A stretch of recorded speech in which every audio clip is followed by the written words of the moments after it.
Noi faremo ricorso sicuramente alla Corte Costituzionale perché qui è mancato il principio di leale collaborazione e soprattutto si va a ledere una situazione di professionalità e di risorse umane che in Regione Veneto sono secondo me a buon livello, se non ottimo livello.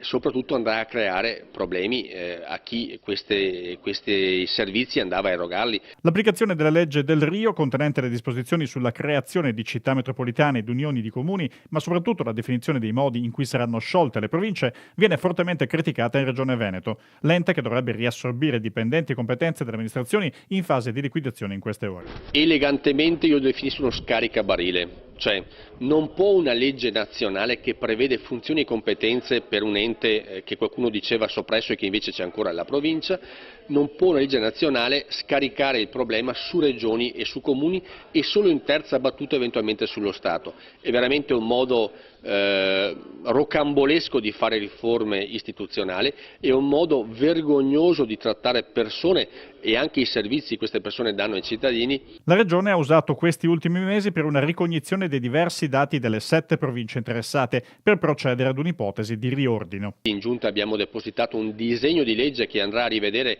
funzioni e competenze non fondamentali delle province. Il problema grosso riguarda il personale che secondo legge di stabilità è considerato in esubero per il 50% delle risorse umane presenti attualmente nelle province. Noi seguiremo questo percorso passo passo, cercheremo di evitare problemi ai cittadini del Veneto nei servizi che questo personale pubblico erogava negli ultimi anni. Nel disegno di legge regionale è stata comunque inserita una clausola speciale. È legata alla neutralità finanziaria e prevede che non vi debbano essere nuovi oneri a carico del bilancio della Regione.